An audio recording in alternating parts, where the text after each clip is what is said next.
ಇನ್ನು ಮುಂದೆ ಮತ್ತೊಂದು ಬಣ್ಣದ ವೇಷದ ವೈಖರಿಯನ್ನು ನಾವು ಗಮನಿಸುವ. ಯಮನ ವೇಷ. ಯಮ ಇದರ ಬರವಣಿಗೆ ಒಂದು ವಿಶಿಷ್ಟವಾದದ್ದು. ಕೇಸರಿ ತಟ್ಟೆಯ ವೇಷ ನಿರ್ವಹಿಸುವ ಕಲಾವಿದರು ಡಿ ಹರಿನಾರಾಯಣ್ ಭಟ್ ಎಡನೀರು, ಯಮ ಚಿತ್ರಗುಪ್ತ ಮೊಬಾರ್ ಬಾಲಕೃಷ್ಣ ಮಣಿಯಾಣಿ. ನೋಡು.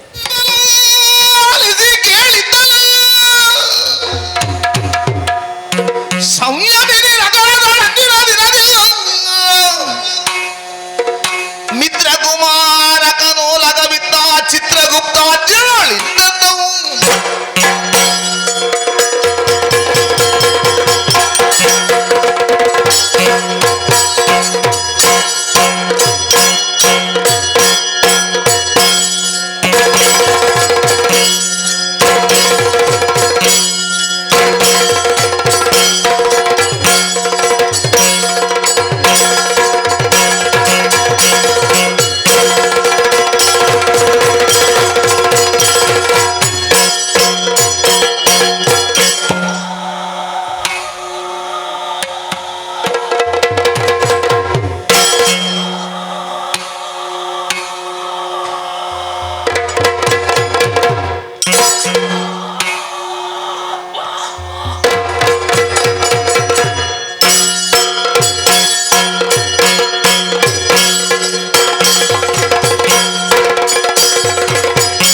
ನಮ್ಮ ಕಂಠಿ ಇರುವ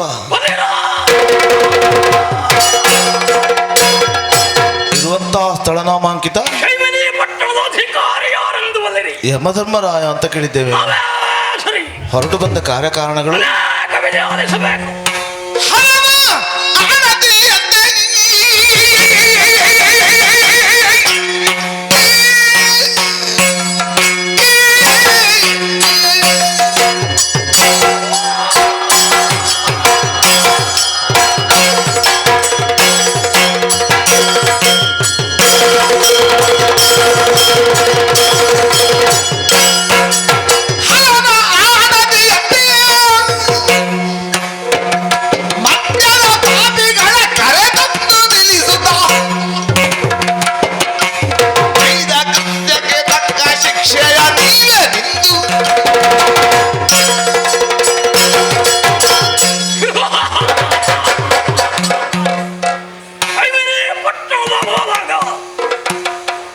ಸೂರ್ಯ ಹಾಗೂ ಸಂಚಾದೇವಿಯಲ್ಲಿ ಹುಟ್ಟಿಕೊಂಡು ಹೋದ ಈ ಯಮದೇವ ತೆಂಕು ದಶೆಯಲ್ಲಿ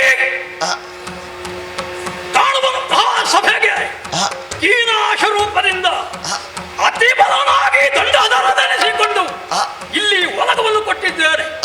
ಜೀವಿತದ ಕಾಲದಲ್ಲಿ ಜೀವಿಗಳು ಮಾಡಿರುವಂತಹ ಪಾಪ ಪುಣ್ಯಗಳ ವಿಮರ್ಶೆಯಾಗಬೇಕು. ಯಾವುದಕ್ಕೂ ಕಾರ್ಯಕ್ರಮ ಮುಂದೆ ಹೋಗಬೇಕು ಅಂತಿದ್ರೆ ಚಿತ್ರಗುಪ್ತಾದ್ಯರು ಬೇಕು. ಬನ್ನಿ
ಧರ್ಮರಾಯನಾಗಿಯೂ ವೈವಸ್ವತನಾಗಿಯೂ ಕೀನಾಶ ರೂಪದಿಂದಲೂ ಹಾಗೆಯೇ ಇಂದು ರೂಪದ ಕಾಲರೂಪದಿಂದಲೂ ತೆಂಕು ದಶೆಯನ್ನು ಒಲಗವನ್ನು ಕೊಟ್ಟದ್ದು ಯಾಕೆ? ಪಾಪಿಗಳ ಪಾಪ ಕರ್ಮಗಳ ವಿಮರ್ಶೆಯಾಗಬೇಕು. ಪಾಪಿಗಳು ತರುವುದಕ್ಕಿಂತದೇ ಹೌದಾದರೆ ಈಗಿಂದೀಗಲೇ ಪ್ರಾರಂಭಿಸಬೇಕು. ಇರುವುದೇ ಪಾಪಿಗಳು ಹೇಳ್ಕೊಂಡು ಬನ್ನಿ.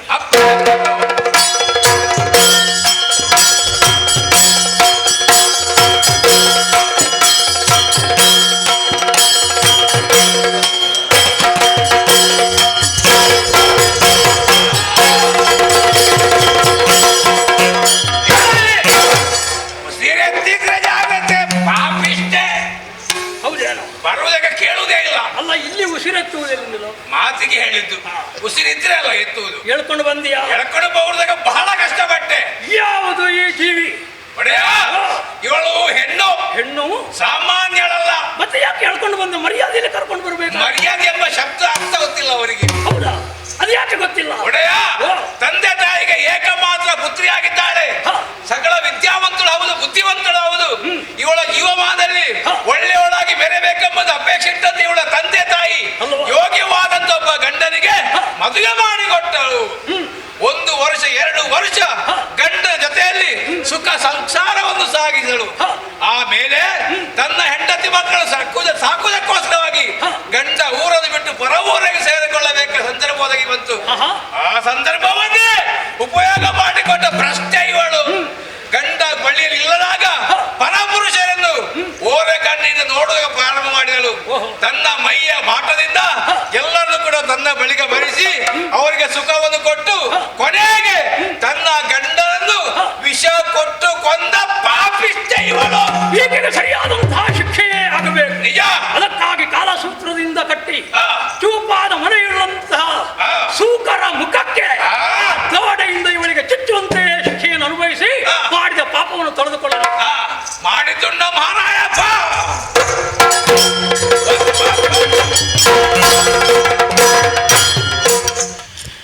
ಯಮನ ಒಡ್ಡೋಲಗವನ್ನು ನೋಡಿದಿರಿ.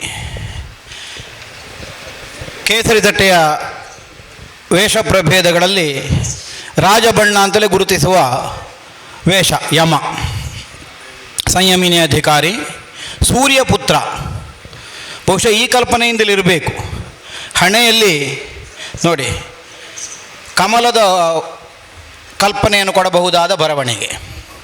ಇದು ಯಮನ ವೇಷಕ್ಕಾಗಿ ಪ್ರತ್ಯೇಕವಾಗಿ ತೆಂಕುತಿಟ್ಟಿನಲ್ಲಿರುವಂತಹ ಒಂದು ವಿಧಾನ. ಇನ್ನು ವಜ್ರಾಕೃತಿಯಿಂದಲೂ ಬರೆಯುತ್ತಾರೆ ಯಮನಿಗೆ ಕೆಲವು ಸಲ. ಆಮೇಲೆ 5 ಸಾಲಿನ ಚಿಟ್ಟಿ ಇಟ್ಟು ಯಮನನ್ನು ಮಾಡುವುದಿದೆ. ಆದರೆ ಸಾಮಾನ್ಯವಾಗಿ ಯಮನಿಗೆ ಹೀಗೆ ಕಮಲದ ಆಕೃತಿಯನ್ನು ಹೋಲುವ ಮುದ್ರೆ ಮುಖದಲ್ಲಿ ಬರುವ ಹಾಗೆ ಹೀಗೆ ಬರವಣಿಗೆಯನ್ನು ಮಾಡ್ತಾರೆ.